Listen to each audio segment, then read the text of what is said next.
Hello, friends, and welcome back to the Popcast.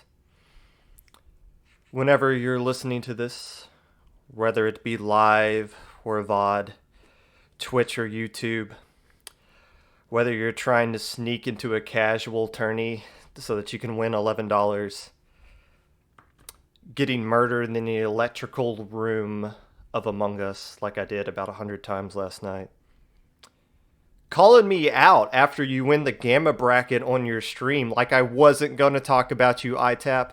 Like I wasn't going to talk about you. Seriously? Seriously? Whatever it is that you're doing right now, I appreciate you taking the time out of your day to listen to this. Unless I don't. Quick housekeeping note. Last week, when I talked about Takedown, I mentioned that they took 2 games off of Carnage Gaming, but they used some subs so that they could do that. Zero, the captain of Takedown, DM'd me on Twitter to clarify. They did use 1 sub. It was Mori, Mori, who is a Div 3 player. So thank you for Takedown, for reaching out to me to kind of clarify something that I said. If I say anything about your team specifically on any episode of the podcast that I do, that is me saying it as a fact that is not actually true, feel free to call me out on that. Don't be a jerk. Not that Takedown was a jerk, but I appreciate Takedown reaching out to me to clarify that. But if I do say something about your team as a fact, me stating it as a fact, but it isn't actually true, feel free to reach out to me. I will start each episode off with a, what is it called, a redaction? Is that what the newspapers call it? Is it just to kind of clarify whatever, even if it's like something minor or small? Now, a good chunk of these podcasts are me giving my opinion on things. And if I give an opinion on your team you don't agree with, well, just sucks to suck. I don't care. so don't tell me about that. But if it's something factual that I messed up, let me know, because that's something I do want to get correct about your team. So once again, thank you, Takedown, for reaching out for me about that. Full disclaimer, as thank you, Knife and Wild Vert, for the follows. I should probably keep the alert on, but the sound off. I'll figure that out later. Can you guys stop following me for 2 seconds? Thank you, Kami Ping 102. Just, geez, let me talk. Golly. Anyways. Full disclaimer. If you remember last week's episode, as I was previewing the Low Ink, I showed my notes on stream. And I had 2 full pages of notes, front and back. This time around, I only have 1, which is kind of scary for me. When I have a full week to kind of write an episode of the Popcast, or write down my thoughts that I want to say on stream, I have a lot more freedom to kind of come up with things that I'm going to be saying, like specifically what I'm going to be saying line from line. Last week was a lot of me just reading off of a sheet of paper, which is awesome. This week, I don't really have time to kind of look over everything in Low Ink and write down well-constructed thoughts that I want to say on everything. I am a part of the Low Ink staff. I commentate for Low Ink. I pay attention to what's going on over the weekend. On Sundays, obviously, I'm in the staff VC as soon as I wake up, which is about 12 o'clock in the afternoon. And I commentate. I commentated winter finals all the way through grand finals of Alpha Cut. But once that's done, that ended at around 6 o'clock Eastern time. So that's when I actually start my Sundays. So like, I immediately went to mow the yard. I had to walk the dog. Sundays is when we do my friends groups game night. So I don't really have a whole lot of time from when Alpha Cut ends until when I do these Popcasts, which I want to keep on Monday, to kind of come up with a lot of well thought out constructive thoughts. That's not to say that I don't have a lot of good points to make today. It's just there's going to be a lot more firing from the hip with my pop gun today, as opposed to actually reading well thought out things. So bear with me here. I might do a lot of I might stumble through a lot of things. I might say something that might not even be totally accurate, to be honest with you.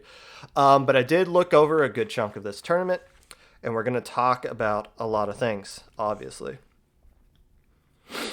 Probably the most competitive low ink we have seen up to this point. A lot of parity, a lot of upsets, a lot of teams that had results that are the best results in their team's history in any tournament that they played in, low ink or not.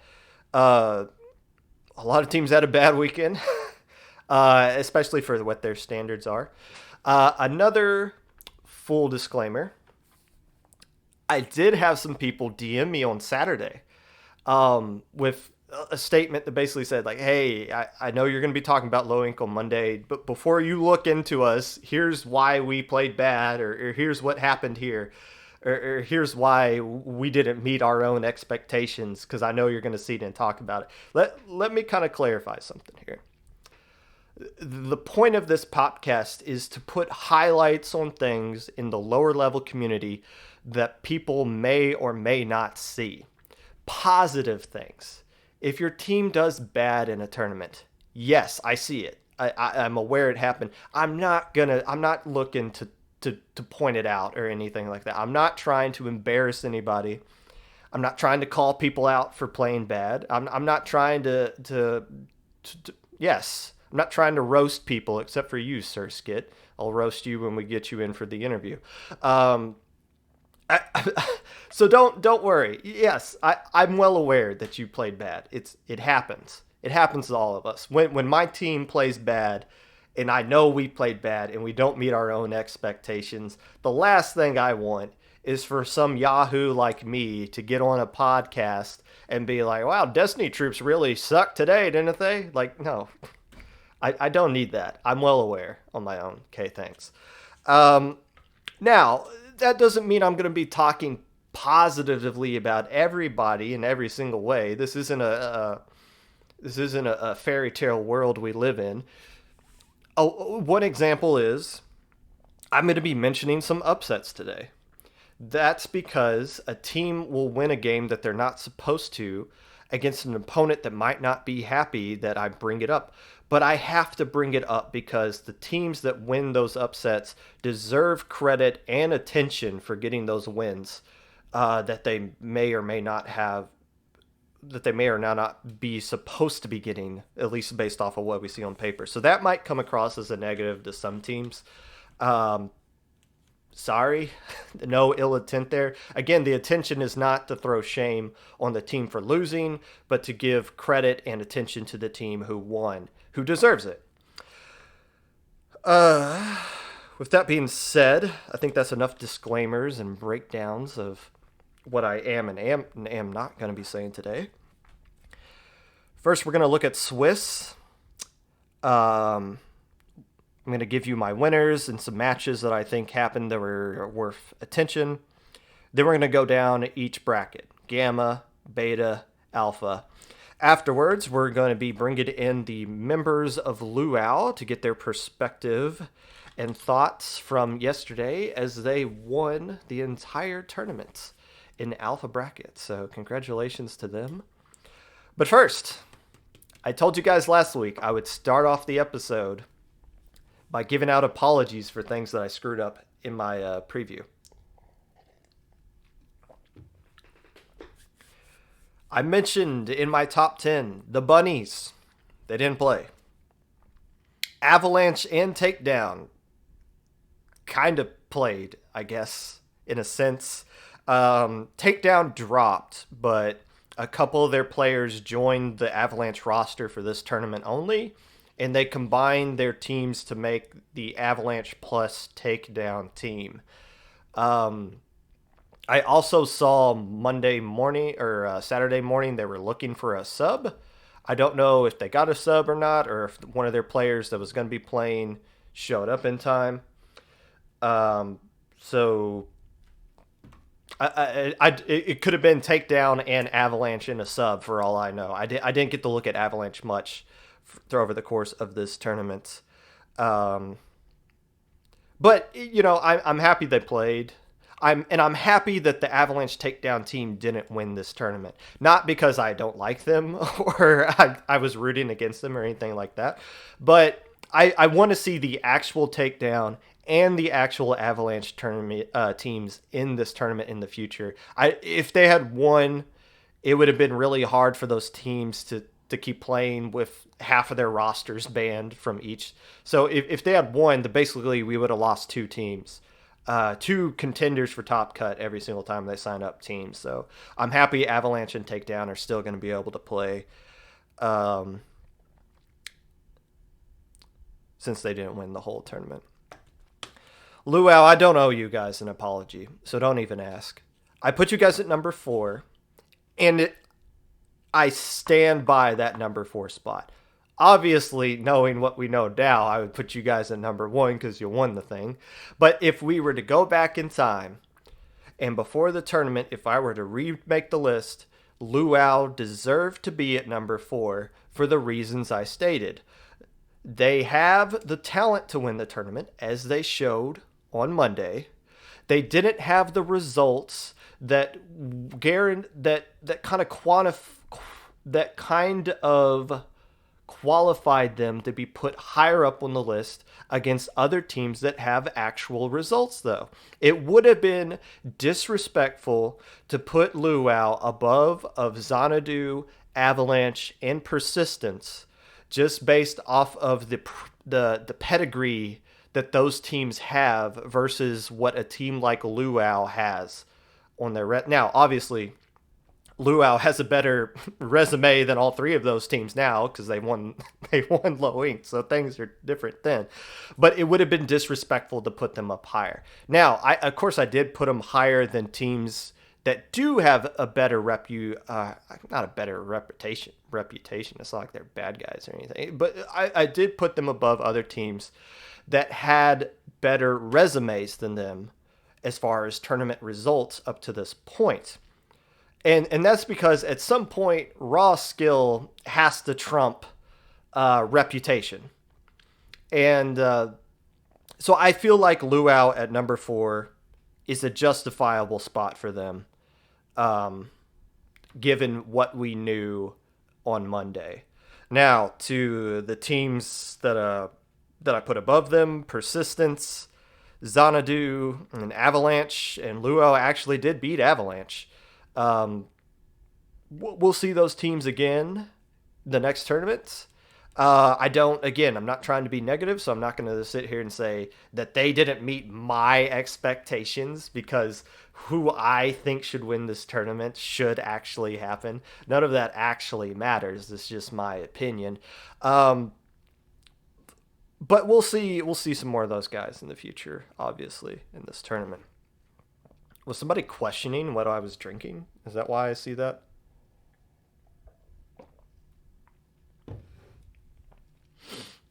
Hello, IPL Splatoon.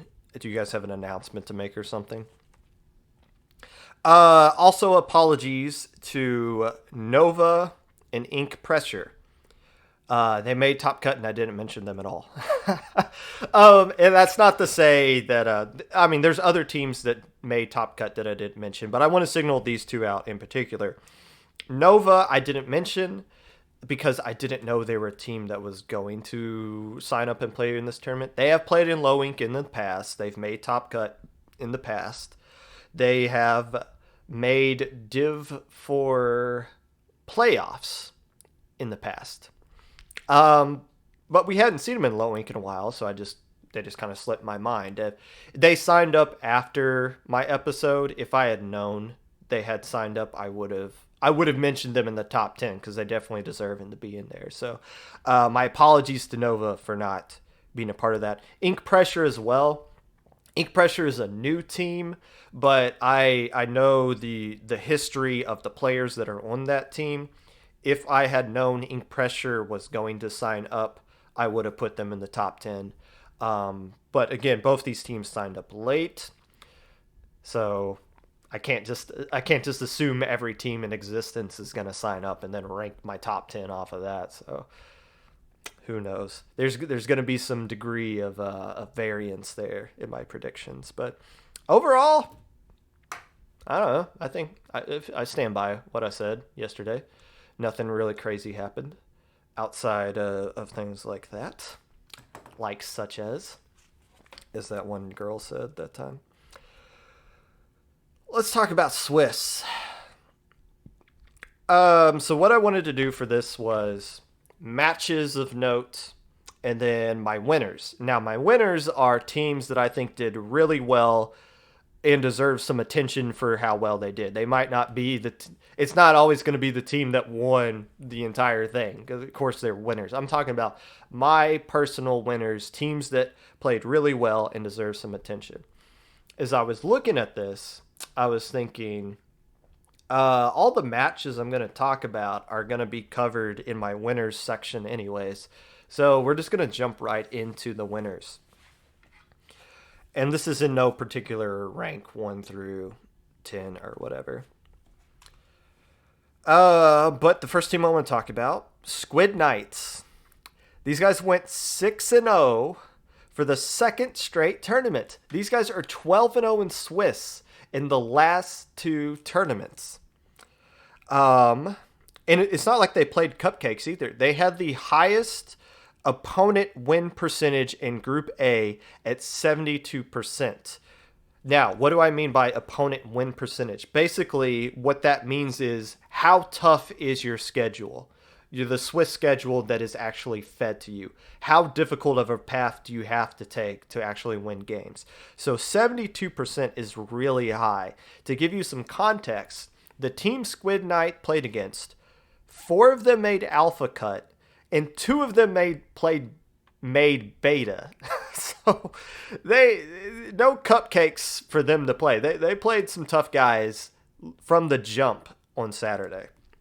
Now, Squid Knights, despite going 12-0 in Swiss, they have lost in the first round Sunday every single time they played.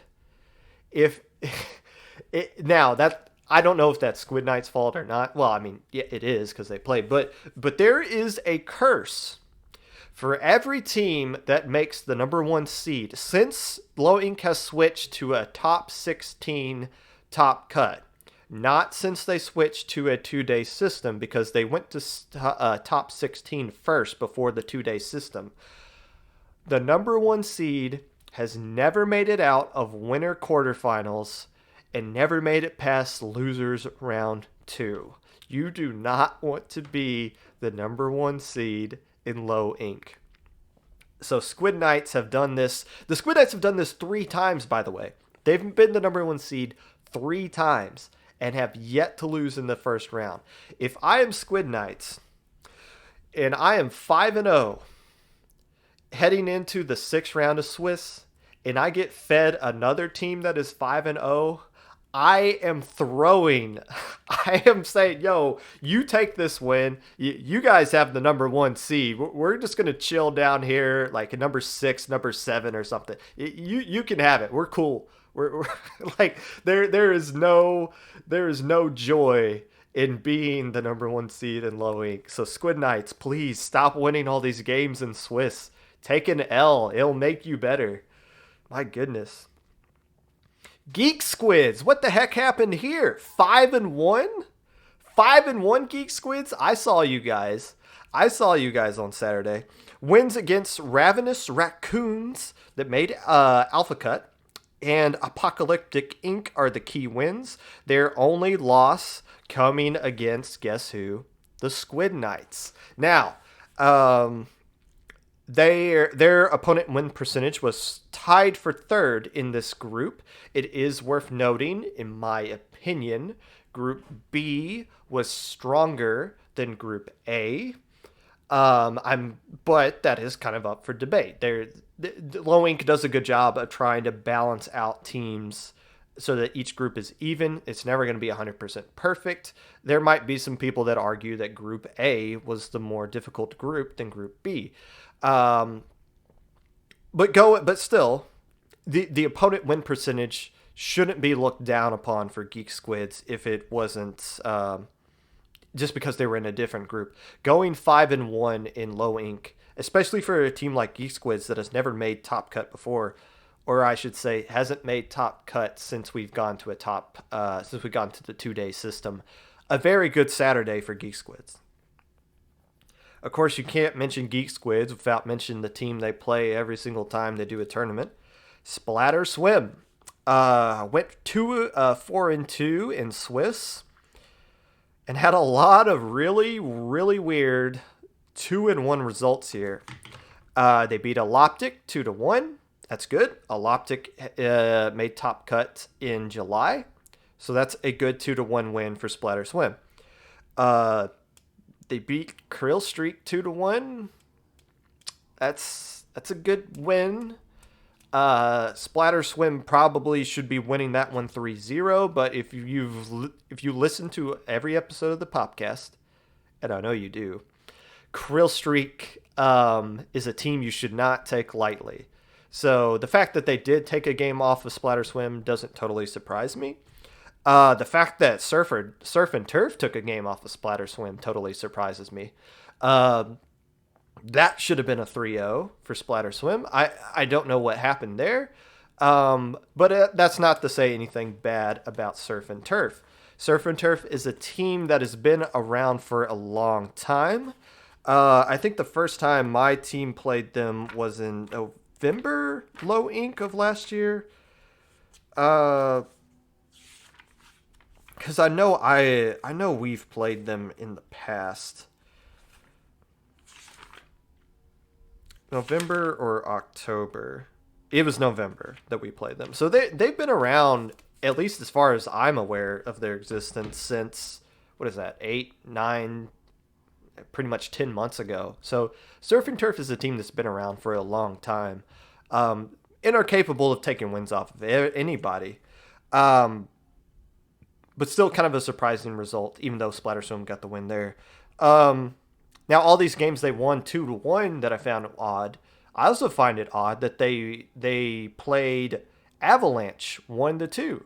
They took a game off of Avalanche, who went 6-0 in Swiss on Saturday. So, kind of an up and down day, an inconsistent day for Splatter Swim, but still finished, made their first top cut in a long time. Went 4-2. Not a bad Saturday for Splatter Swim. Revitalize. I think a lot of you forgot Revitalize actually played in this tournament. They went 5-1. Now, they didn't play Sunday, and they made it known ahead of time that they were not going to be playing on Sunday. They just signed up just to play Saturday. And as I've mentioned every single time I talk about Revitalize, they are now tied with the Crustacean Crusaders for 7 top cut appearances all time in Low Ink history. But going 5-1 for Revitalize, you know, I'm pretty sure they know that. But going 5-1 is just kind of their way of saying, "Hey, we're still here. Don't forget about us. We're still one of the most well-known Low Ink teams of all time." Notable wins coming against Ink Pressure and Persistence, and they were tied for second in opponent win percentage in their group. Shrimp Chips. That team name is a tongue twister. Shrimp Chips. If I were to ever commentate these guys, I'm just going to call them the Shrimps, because there's no way I could say Shrimp Chips consistently over and over and over again. They went 4-2, a good finish for them. They had a pretty low opponent win percentage at 49%. Notable win coming against Krill Streak. But the reason I mention these guys is because their last appearance in Low Ink was back in February, where they went 2-4 with the same opponent win percentage, though, at 49%. So they roughly played the same strength of schedule and found a way to get 2 more wins than what they did back in February. So a good result for Shrimp Chips, as they had moved on to, I believe they made Gamma Bracket. Man, that's... Low ink is pretty tough. You can go 4-2 and be either an alpha or gamma, just based off your opponent win percentage. So that thing is pretty important. As I send out a quick DM, I do have to kind of keep an eye. I need to hire like a producer to kind of like talk to people while I'm not, while I'm actually doing the show. Clownfish finished 3-3 after going 4-2 in May. Their first time making Sunday, qualifying for Sunday. Don't know much about Clownfish, although I do know they are a team that has been in existence for a while. I don't think my team has played them, but I have heard the name Clownfish come up a lot in some of these tournaments. Definitely a team I need to pay more attention to. So I definitely wanted to give them a shout out right now. Now, my number one winner from Saturday, and quite possibly the biggest winner in low ink history. I got a crazy stat for you guys. Port Rakume, I hope I'm pronouncing that correctly. Port Rakume went 5-1 on Saturday. Okay, nothing really impressive about that. Look at the teams they played against. They got 5 wins against, they didn't get all 5 of these wins, but there's 6 opponents. 5 of them were in Alpha Cut, and their only team that didn't make Alpha Cut is the runner-up in the Beta bracket. They played, their opponent win percentage was 80%.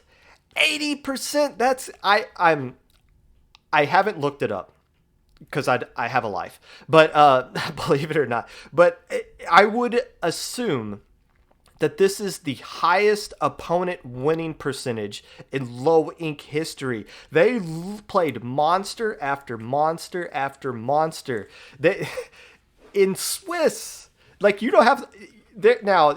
There is Swiss feeds you teams that are around your record, your current record. But you know how unlucky you have to be to get fed 5 teams to make Top Cut. It's crazy. That is absolutely insane. And to go 5-1 against these guys. Their only loss was the Avalanche, who again didn't lose a game on Saturday. They beat Luau, who finished first, and they beat Team Ryzen, who finished third on Saturday.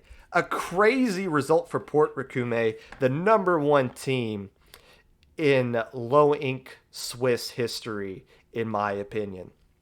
And one more team I gotta give a shout out to, Tooniverse, going 4-2 on Saturday. Notable wins against Inkling Technology at Purdue, even though it was mostly because Purdue had DC issues, but life goes on.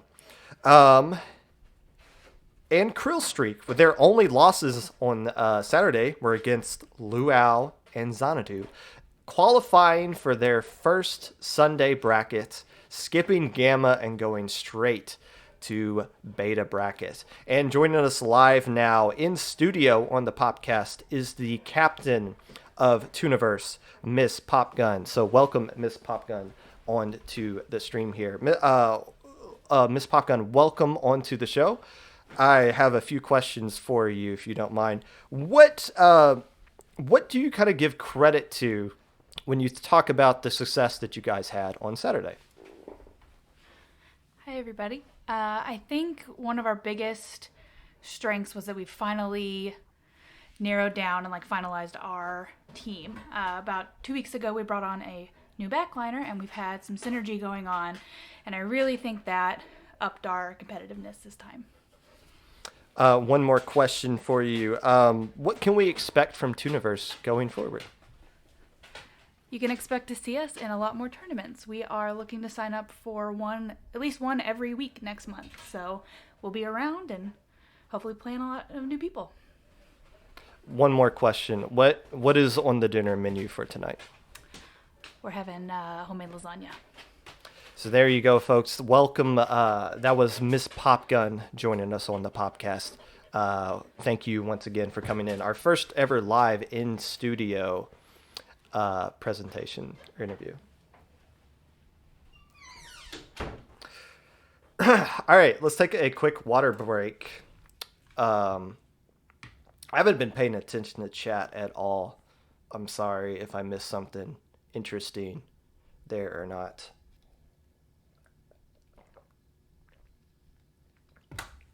Can you believe I brought my wife away from making homemade lasagna to talk about video games?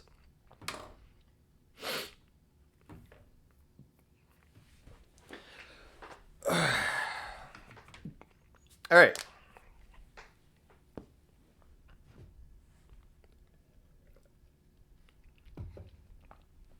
I'm not bringing her back. No. Keith, you're stuck looking at me for the rest of this podcast. Get over it. The Gamma brackets. Matches of note. I'll give you 3 for each one. Deep fried octolings. Oh, excuse me. The deep fried octolings. 3-0 versus Refurbished Inc. I mentioned these two teams because these are teams that I personally need to get a better look at myself. The Deep Fried Octolings are a team that played in the Xanadu tournament a few weeks ago that I kind of talked about back then. Refurbished Free Inc. Is a team that we have seen a little bit. They've been competitive with Evening Chickens. They've been competitive with Squid Vibes on stream, even though Squid Vibes beat them 3-0 last month. So, a good win for Deep Fried Octolings there. Excuse me, the Deep Fried Octolings. 2 other matches of note are from the 2 teams that ended up in grand finals of the Gamma bracket. Access Denied beating Krusty Crew 3-2, and Inkling Technology at Purdue beating Krill Streak 3-2. The winners bracket version of that, not the losers bracket version of that, because the losers bracket version of ITAP versus Krill Streak wasn't that competitive. But it's interesting to note because these are the 2 teams that played in grand finals. They had some close matches in the winners bracket. Access Denied versus Krusty Crew 3-2. I have the footage of that. I haven't gotten around to actually look at that match in particularly. I'd be interested in see why that one was so close, because on paper it feels like it shouldn't be. But it's good that these teams avoided upsets here and found ways to win some matches and keep their streaks going. And avoid going to the losers bracket earlier than what they possibly would have been, which set up a really great grand final. So that we'll get into in a quick second. But first, my winners for the Gamma bracket. Give me Mirkwood. This is a newish team from what I can determine. The NA Open and the Turf War Open were the only other tournaments on their Battlefy history coming into this tournament. If you've listened to the podcast before, I talked about how the North America Open is the most important tournament in this entire community. And the reason for that is that it draws in these new teams to competitive that normally wouldn't know that something like Low Ink exists.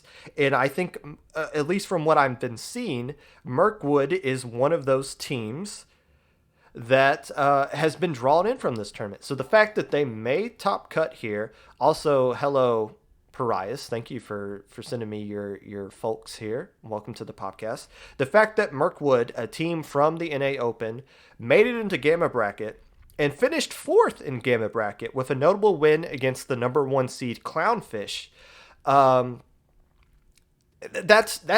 We as a community should all be excited about that. That's good. We want to see more teams like this come on in. So shout outs to Mirkwood, definitely a winner in the Gamma bracket there. Other winners, Krill Streak. I've been talking about all the teams that beat Krill Streak. I should definitely give them a shout out for how well they actually did play. Now, Krill Streak has won Gamma Bracket before, but they're a team that kind of bounces around. Sometimes they're in Beta, sometimes they're in Gamma. The fact that they finished third in Gamma, I don't know if that's a letdown to them, considering they've won this bracket before. But I still feel like the fact that they played as well as they did with a notable win. Actually, I don't have their wins pulled up, but they did do good enough to make it to third, losing in losers finals to Inkling Technology at Purdue. My last team that I'm giving the winner role to is Booyah X. And the reason I give them a winner's role is because they didn't even know they were playing on Sunday until about, 30 minutes before? So each team qualifies for Sunday on Saturday. But we don't really know who is going to actually play on Sunday or who might have to drop until Sunday morning kind of rolls around. And when a team drops, Low staff tries to find the next team that would qualify and see if they're available. Sometimes they're available, sometimes they're not. So Booyah X was a late addition to Gamma. They were the very last team to qualify, but they still won 2 games in losers bracket. They lost in the first round to Clownfish, even though they did take a game off of them, and then found a way to win 2 more matches in the losers bracket. So not a bad showing from Booyah X, who wasn't even supposed to be playing on Sunday.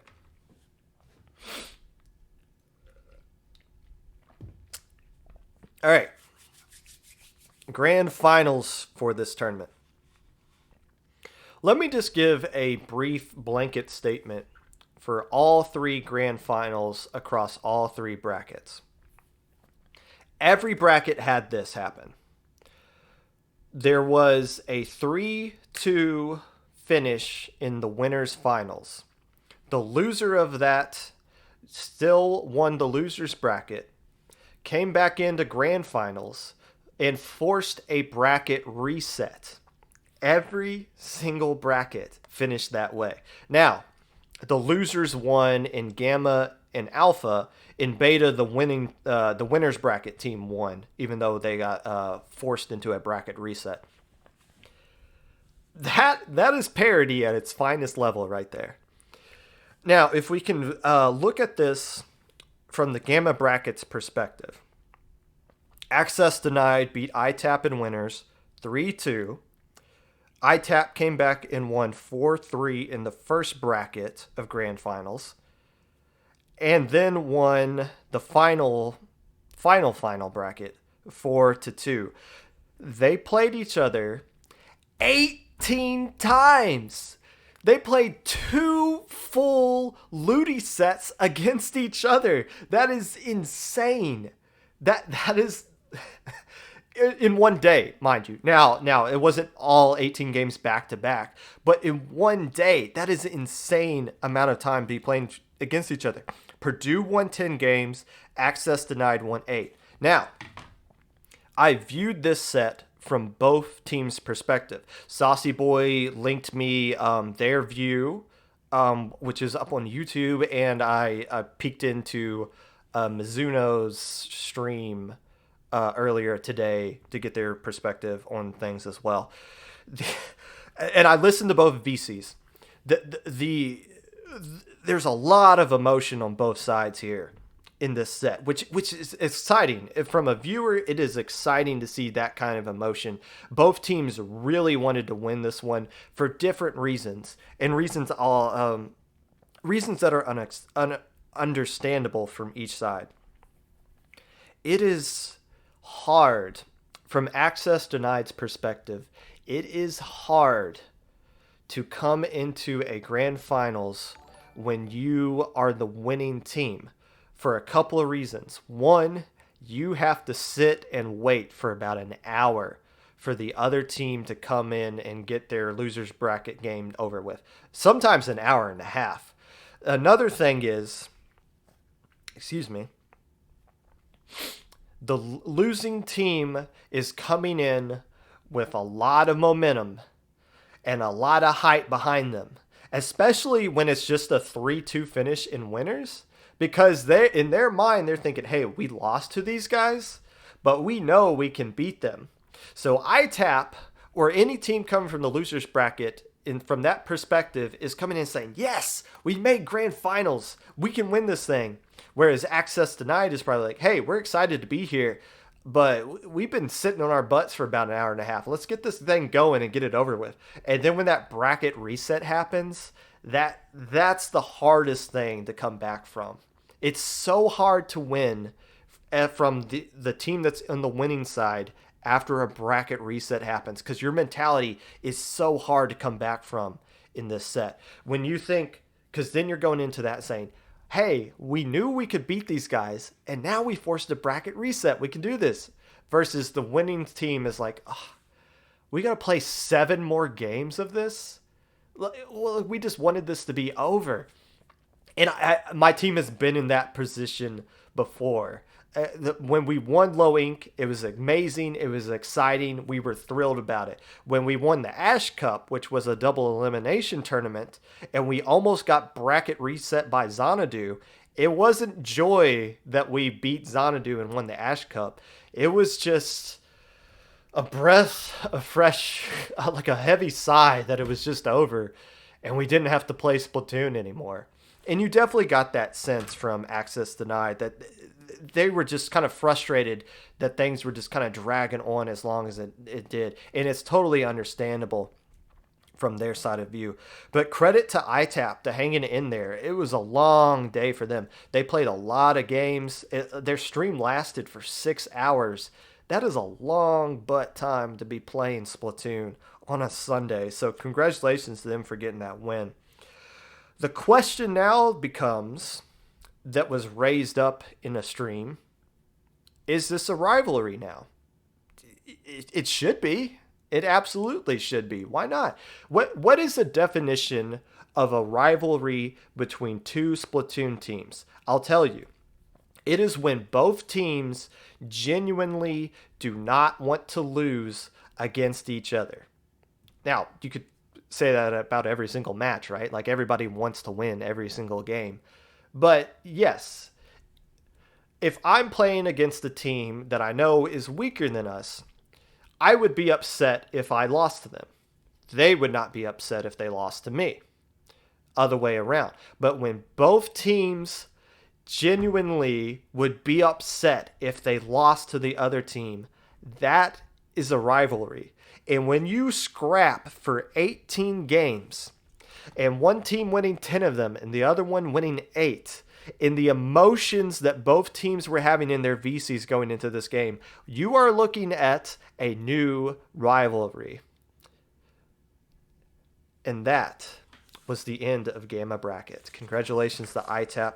Access Denied. I hope we can see some more of you guys. I know Violet didn't play. At least I didn't see Violet playing in the grand finals. But Access Denied will be back. They finished third in the Little Squid League 5. So they're a team that definitely have some experience here. But Purdue, a very nice win for them. I'm sure they're excited. Well, actually, I know they're excited. And don't call me out on your stream. You knew I was going to be talking about this. What, you think I only paid attention to Top Cut?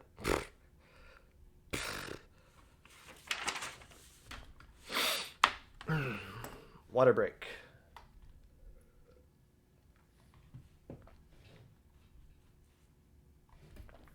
And should be setting up something with the interview.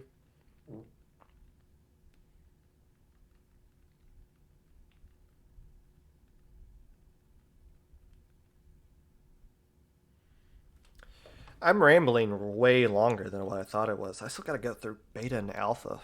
Okay. Let's keep going. Beta brackets, matches of notes, Apocalyptic Inc. 2-1 over Evening Chickens. By the way, thank you for all the people that have been following me. I'm sorry I haven't been giving shout outs to each individual player or person. If it makes you feel any better, this is going up on YouTube, so 100 years from now, some schmuck is going to look at this and say, "Oh, cool! Hayden followed Popgun on that day. What a nice person that is." Apocalyptic Inc. 2-1 over Evening Chickens. This is notable because Evening Chickens won the Gamma bracket back in July. And Apocalyptic Inc. didn't even qualify for Sunday in July. So, that's a very nice win for Apocalyptic Inc. over Evening Chickens in the losers bracket. Labyrinth X beat Symphony 2-1. I don't really know what happened there. Symphony is a team that has more pedigree, I guess you could say, than Labyrinth X. And actually, I'm pretty sure Labyrinth X is a newish team because I didn't really see any history on them from Battlefy. So it's a nice win, a nice 2-1 victory for Labyrinth X over Symphony. And Neptune's Envy 2-0 over Eurobeats. I don't know much about Neptune's Envy, but I know a lot about Eurobeats, and kind of looking at the teams they both played, that looks like a very nice win for Neptune's Envy. Hopefully this is an actual team that sticks around and we can see some more of these guys in the future. My winners from the beta bracket. Give me Eloptic. They finished 4th in beta. Key wins against Red Sun. Red Sun being a new team made up of players that are experienced, i.e. Clementina, Vesta, and Vertigo, 2 players that are formerly of Technical Machine. A very good team, the Red Sun is. Probably just doesn't have the synergy together. A team that might be in my top 10, honestly, when I preview Low Ink for next month. So a good win for Eloptic there. Now here's where the question comes into play. Eloptic is a borderline Alpha Cut team. They have made Alpha Cut or Alpha Bracket in July, but they immediately got kicked out as soon as they joined. They were dismissed pretty quickly on Sunday. So the question is, if you're a borderline team, would you rather be in beta bracket and play a lot of games on Sunday and finish 4th like Eloptic did? Or would you rather say that you qualified for alpha bracket even though you're going to lose in the first round? I don't know, because Eloptic has done that. I still got to give Eloptic a winner's roll here. Because they did show up in the beta bracket and did perform really well. I don't know if that's what their expectations were or not, if they're satisfied with being in beta and not alpha. But they're definitely a team that is borderline top cut at this point. So, and everyone's saying that they're good people. So that's good, because we need more good people in this community. Other winners from the beta bracket: Inked Dragons. These guys finished 3rd. Key wins against Eloptic, Labyrinth X, and Evening Chickens. Inked Dragons, another one of these teams that's been hanging around for a long time. Good to see them finally get some actual good results there, finishing 3rd in the beta bracket. Last winner, I got to give it to Eurobeats. They did finish tied for 7th, getting a key win against Labyrinth X. And the number 1 seed, Apocalyptic Inc. No. Apocalyptic Inc. wasn't the number 1 seed. Labyrinth X was the number 1 seed, and they did beat Apocalyptic Inc. Eurobeats, another example of what I was talking about with Eloptic. They've been bouncing around between Gamma and Beta a few times. So now that they're in Beta and they're starting to get some wins, hopefully that makes them a more consistent Beta bracket team that doesn't dip back down into Gamma at any point. So a good showing from Eurobeats. Definitely get a winner roll there, even though they finished tied for 7th. The finals in beta brackets was Sea Boys versus Fake. Sea Boys, I believe, is formerly Mu Kuna. a team that made Top Cut last month and actually beat Persistence in the losers bracket, but didn't really do anything else in Alpha Cut. So, Sea Boys. Uh, I can't really say much about them. I didn't get to look at this set as much as I got to look at the ITAP versus Access Denied set. But still, again, the question is, would you rather make Alpha Cut or would you rather go down to Beta Bracket and win the entirety of Beta Bracket? In my opinion, I'd rather win Beta Bracket. I'd rather play on Sunday, get the experience of winning a double elimination bracket than playing in Alpha Cut or Alpha Bracket and just getting eliminated in the first round. So for Sea Boys, a good win for them. And their opponent team name is Fake. Don't know much about these guys. Most of their players were new to Battlefy. Hopefully this is like an actual team and not just a pickup of sorts that they just use. Well, let's just call ourselves Fake because that's a good pickup team name. If so, I'd love to see more of these guys in the future. Only 2 losses in Swiss were 2 Alpha Cut teams. And the last team to finish second in the Beta bracket won the tournament. So Fake is in the same position that Luau was in last month. So see how that worked out for them. All right.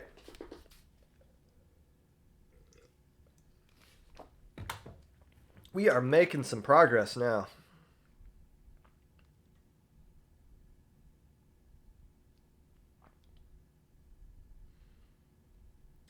We are making some progress now.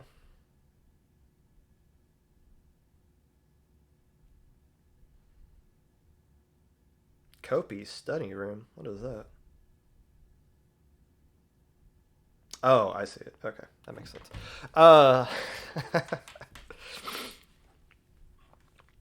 Let's see. Alpha Cut. Alpha Bracket. I keep getting Top Cut and Alpha Bracket mixed up. I want to say Top Cut, but it's officially called Alpha Bracket, so maybe I'll just call it Top Bracket or something. I don't know. You guys get what I'm trying to say. Matches of note. Xanadu 3-0 over Persistence. This was a round 1 matchup. This was on stream. Xanadu won this one pretty comfortably 3-0, but this was potentially a grand finals matchup that happened in round 1 of on Sunday. It sucks that it's awesome that we saw this matchup. It didn't really live up to the hype. It happens. It sucks that we saw this matchup so early. It sucks that Persistence had to start off Sunday in the losers. It sucks that either one of these teams had the opportunity to start off in the losers bracket. I mean, that's how seeding with Swiss works. And it opened the door for other teams to to get some things going there in the winner side of the bracket. But credit for Xanadu for beating Persistence there 3-0. Splatter Swim versus Geek Squids. These two can't avoid each other. They can't avoid each other. Splatter Swim played good enough to qualify for Alpha Bracket. So Geek Squid said, "Hold on, guys. Let us catch up to you. We'll see you there on Sunday as well." These two teams, they played in July in Swiss. It was on stream. It was a dramatic 2-1 victory for Geek Squids. They played in Top Cuts of Little Squid League 5. That one went 3-2 in the favor of Splatter Swim. I said this one was a rivalry. I don't know how those players specifically feel about that. I personally think it is because they keep playing each other over and over again.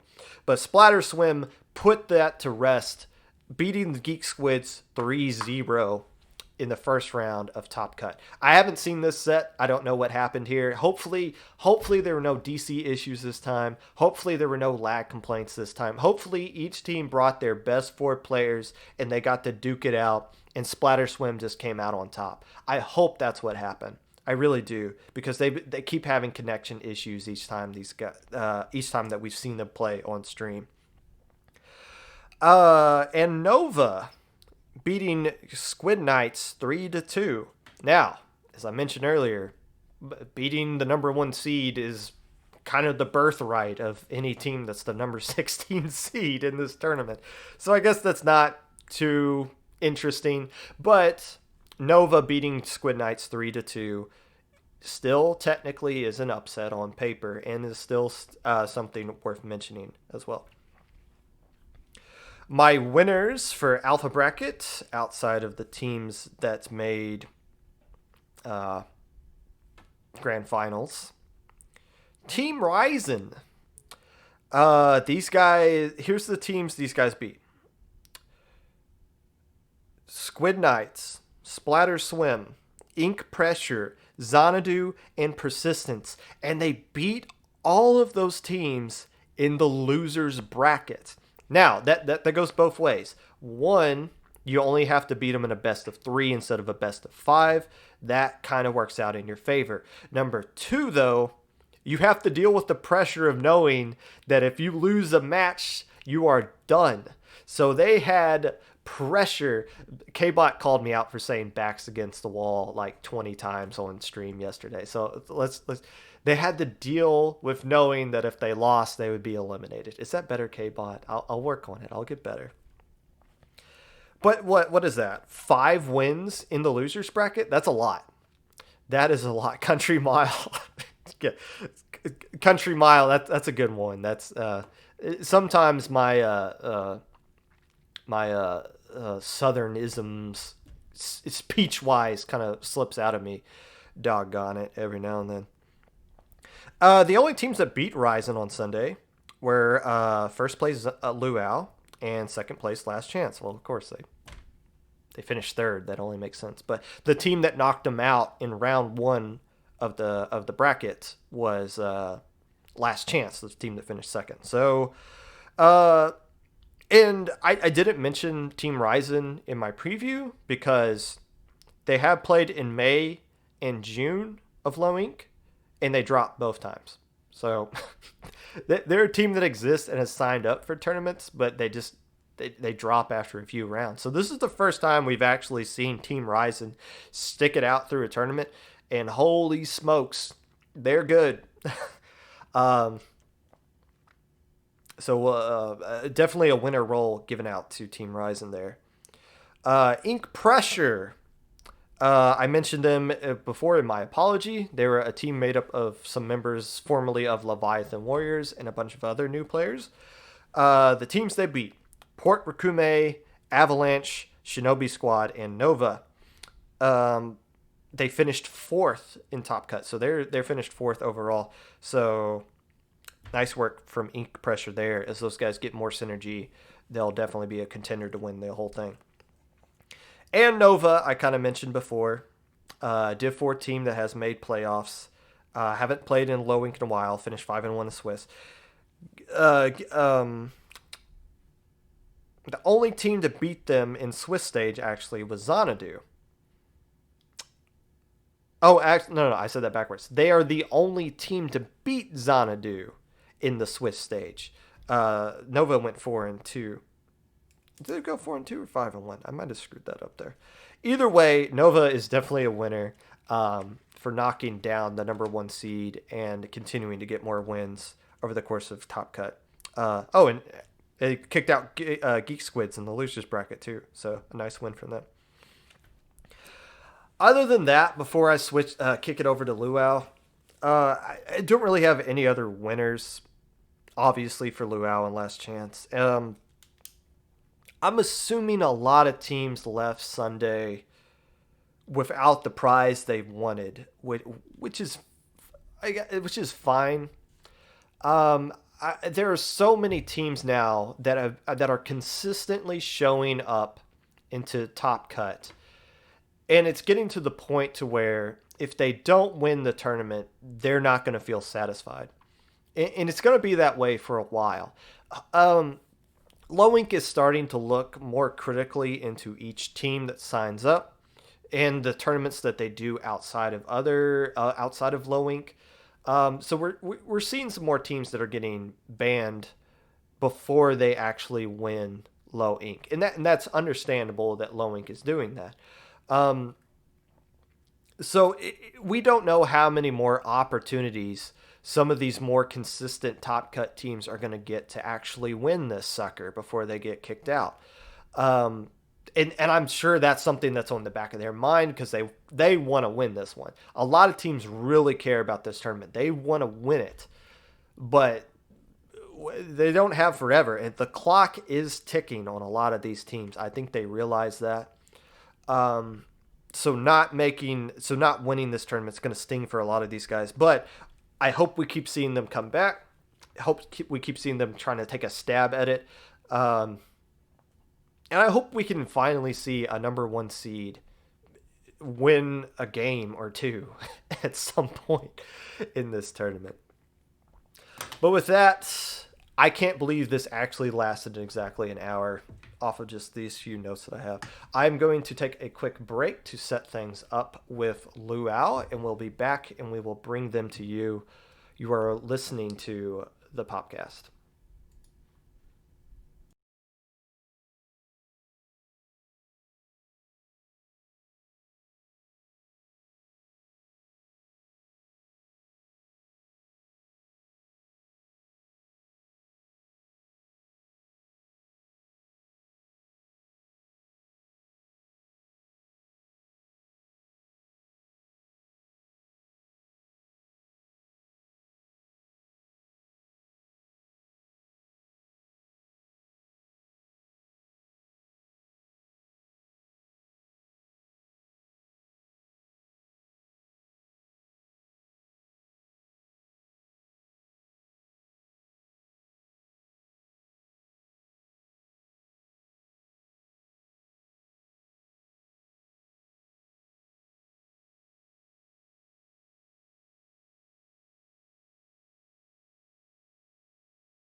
Cool. All right, I'm actually unmuting people, unlike I did in the last time I did an interview. Welcome into the Popcast, the winners of Low Inc. August. The Luau. Hey, welcome, guys. Introduce yourselves. Who are you? Thank you, Popgun. I'm Drew, and my in-game name is Coffee. I'm Surskit, and I use an NZAP, so. And hello, I'm Kami. I use Tetris. So. And we got a Yeah. few. Oh, should I go? Yeah. Should I go? Yeah. All right, what's up, yo? I'm Drift. I'm the second NZAP. the second NZAP. You The guys are second numbered. NZAP. I didn't know you guys were numbered like that. It makes sense. Hey, I guess my first set of questions is for Drew. They told me you were the captain, Drew. I get the sense that's a title that was kind of thrown at you. Well, we don't really consider ourselves as captains, but I'd say that Skid and I are kind of the wranglers, trying to make sure everybody responds and is organized. Wranglers. It makes it sound like you're a babysitter or something. Basically. How was this team formed? That's a good question. So Skid and I originally met playing on a Div 7 team called Land Lovers, and both of us started seeking out something a little bit higher, a little bit more competitive. We knew that we could reach kind of higher heights. We ended up meeting somebody named Cooties, who I know you know, Popgun. Unfortunately, they're not with us anymore, and we talked about making a pickup server, just friendly, competitive, having a good time, focused on improvement. And we ended up trying to make a pickup for one tournament. I think it was Boilermaker, and we actually grabbed Kami. Maybe Skid, you can tell them where we found Kami. Yeah, so like I went to UIUC and they have this Splatoon server, right? But it's and basically Comics showed up there. He's like, "Oh yeah, these are my X powers," and I'm like, "Oh yeah, he's a good Tetra player," but he hadn't done any comp yet. So I thought and we needed a sub for Boilermaker Booyah, so we just like, "Hey, I'll just shoot him a message. Maybe we'll pick up for that tournament and see what ends up." But then we ended up keeping the guy, so I think it's a solid choice. We learned how good and how crazy good Kami was, but he came with absolutely no comp experience, no call outs, no nothing.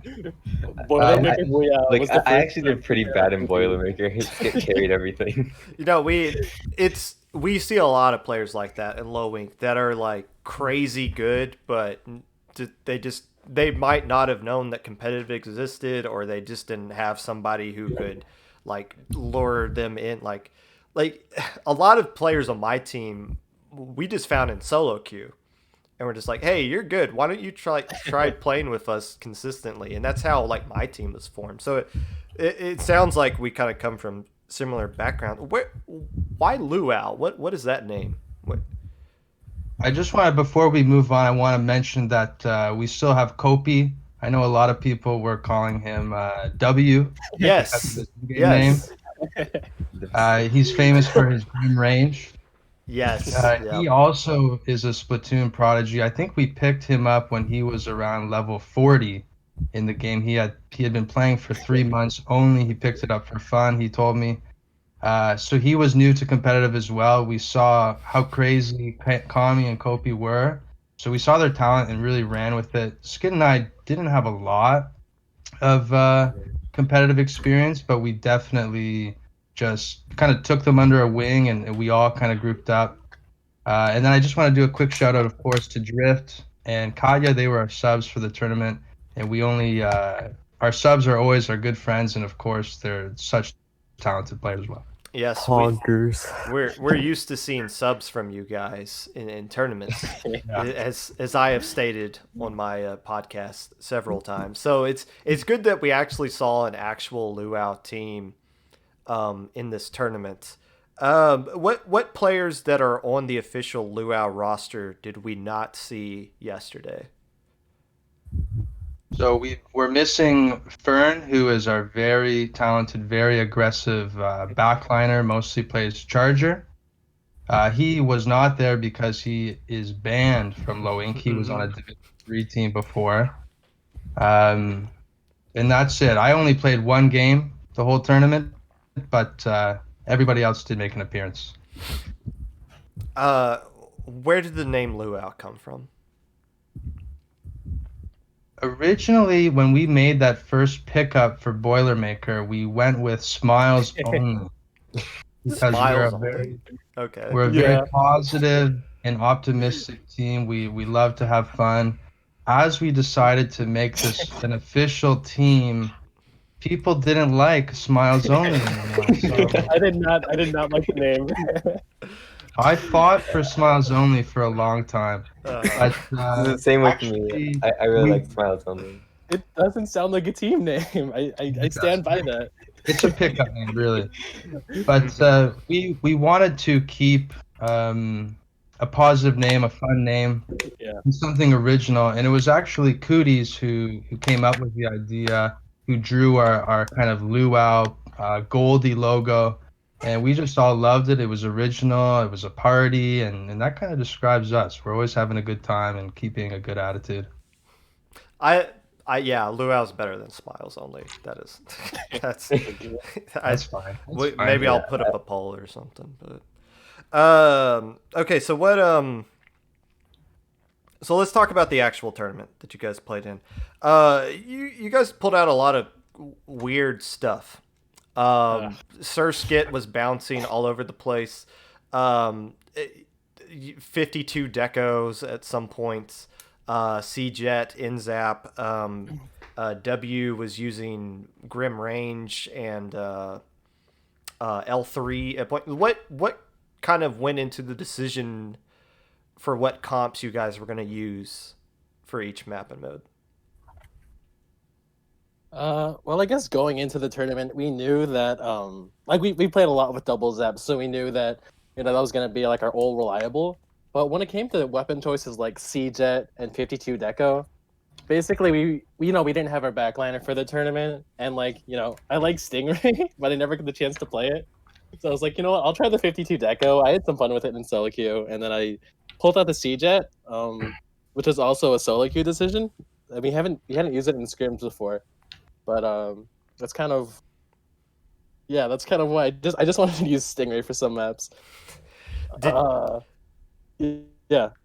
Have you looked back at the official stream yet? Any of you? Yes. Yeah, I have. Did you see the games where you used the 52 Deco? Did you see the chat going crazy when you busted it out? Yeah, Ace came after me for using it at what is that, port? Humpback Zone. Yeah, humpback. Okay, wait. Yeah. Humpback Zones, that was an accident because we were supposed to I meant to sub, but I didn't have a chance to change weapons, so I used 52 in port and then humpback right afterwards. Yeah, you got called that out was for an throwing that game. But that, Yeah, and I'm I not wasn't like big out with anything. It actually worked pretty well. It was decent. I gave you the benefit of I didn't commentate that one, but in my mind I was like, this has to be a mistake. There's no way on humpback zones you would use Stingray curling bomb over Booyah bomb. So okay, good. I'm glad you're admitting that you threw in a top cut. That's awesome. Let's kind of go around the people that played in here. What was your specific moment when you realized that you could win this tournament? Was there like a point on Saturday or like after you won a game on Sunday, or was it like as soon as you registered for the tournament you knew you were going to win? Let's start with Kami. We haven't talked to Kami much here. Okay. So, in my case, I had confidence that we would win beforehand, but also for the past 1.5 weeks, I haven't had consistent access to internet. So, because right now I'm on campus and my dorm doesn't have good internet to be able to connect to Splatoon at all. So what I had to do is travel across campus and go to a different residential building 6 blocks away so I could play there. So I played low ink all the way across campus, and for the second day I had to carry my monitor all the way across campus to use it inside the main lobby. Hold on. Wait, stop. You played in a lobby of a dorm room in this tournament? Were you doing call outs and everything? Yeah. Were other people around you? Was anybody watching you do this? Savannah. I don't know if people were watching. Stop. Okay. I don't know if there were people watching from behind me, but I know that definitely people were looking at the monitor.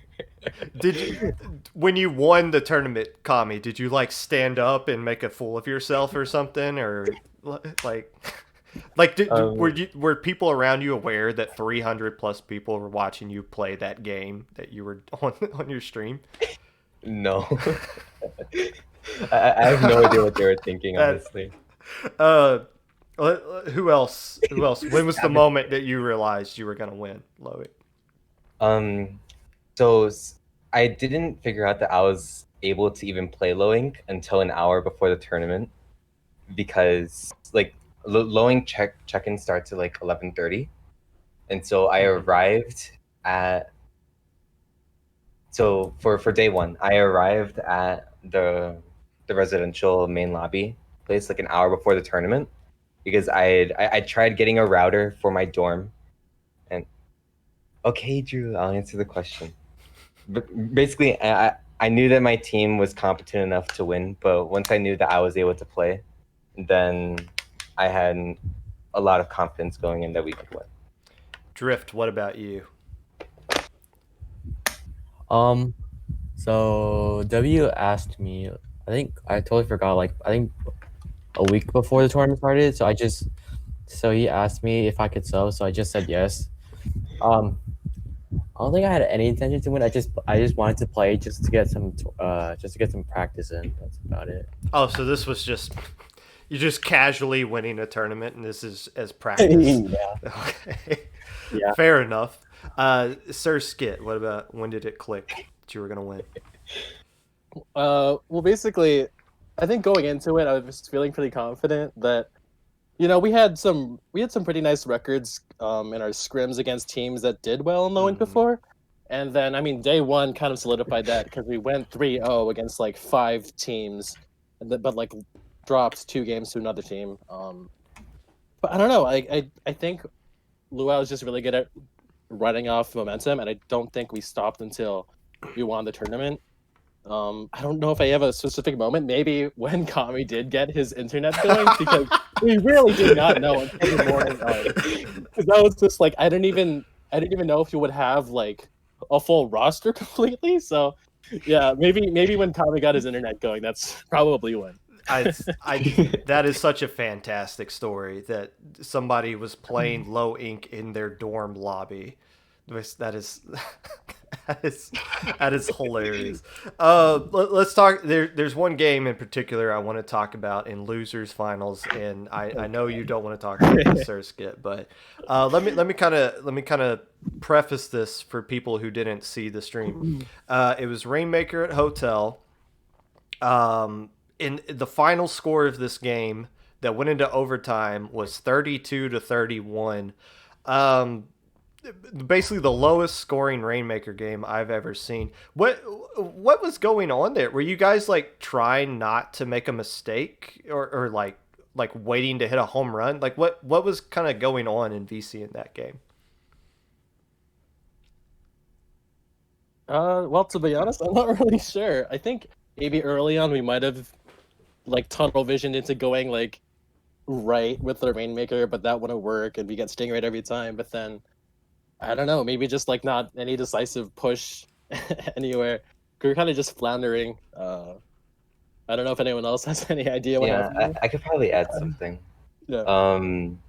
So typically we want to head left wall because that's the faster way to go in Rainmaker. And so I wanted to push through terrace so that I can basically flank the wall once we were doing our push. Mm-hmm. Yeah. But I think because I was making so much space in terrace, it seemed like going right was the better choice, even though going left is the quicker and safer choice. Okay. Did you when you had the Rainmaker at that last push there, and you realize you only need like to go, you basically just need to take 2 steps away from mid, and you're gonna get lead. What was the mindset between that last push you guys did, if you guys remember that? Yeah, for like the first 4 minutes, we were noticing at how stale the match was going.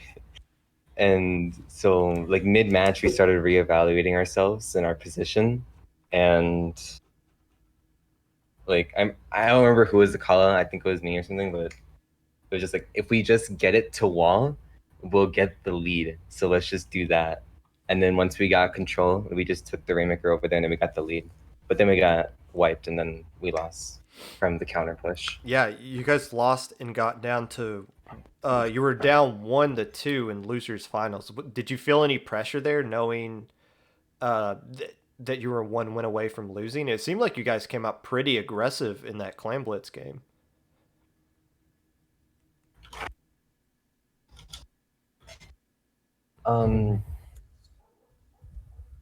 Okay, well, Yeah. I guess, I do think that we went into a lot of games with like, we might have been 1-2 in that situation, but I don't think, I feel like we just played how we normally did. Like we didn't get stuck in that, mindset where you're scared of losing. You're more so just like trying for success there. And I don't know, we had we had double zap that game, so like the game plan was, just armor up Kami and Kopi, let them go in, and just like do what we usually do, hold forward and win. So Yeah. Also, can I Hold add forward. some? Yes. So I know during the first two games, or whenever we got to the port game, or not port, Piranha Pit game, we were having trouble versing the roller, and so as a consensus, or the consensus we reached was we could just paint him out of his positions, so that we don't need to always be getting jumped and getting killed by the roller. So we just tried to stick more together and just focus on positioning. And I think that helped us in the port game. Yeah, you guys came out those last Honestly. two games and kind of dominated, especially that Rainmaker game. I wasn't happy at all that you guys had to play Rainmaker on game 5 because I was assuming that was going to be a really boring game, but you guys KO'd it quickly and got it over with. That's awesome. it was. Go ahead. I was gonna add one more thing about that set. I was actually kind of worried that we were coming from just like losing our set in losers finals and playing some team that just won their last match in like losers semis, and then no, I was really worried going to losers finals, and then we had a DC in like game 2 of losers finals. Like in my head, I was like, that's right. oh crap, is it over now? And it's like, but I think we were pretty good at just like doing what we usually do best and not like getting caught up in that thought, which was pretty nice. Yeah, I forgot. You guys did have a DC. And it wasn't Kami or Sir Skit for a change. It was it was Drift. So yeah, when I saw it, I was like, oh gosh, like at any moment, all 4 of these players could just drop. But hey, it didn't. It worked out. You guys managed to keep your internet in check for at least the match. So you do win. You get to grand finals and you get a rematch against Last Chance, a team that you guys were frames away from beating on that in winners finals against that Clam Blitz Port Mackerel game. What did you take from winners finals that you used to beat them as dominantly as you did in grand finals? Well, throughout the entirety of the tournament, we were focused on making sure that we were working together and getting enemies out of positions using our bombs. And I think throughout the tournament, we were getting much better at coordinating those pushes. So with Last Chance in finals, since we had already been like practicing and refining our mistakes, then it was much easier for us to capitalize on the openings that we had. I also do think that their heavy player was also like one of the bigger thorns in our side Yes. during that set. So I think Kopi was pretty good at like targeting them down with his inkjet, and because his inkjet's kind of cracked.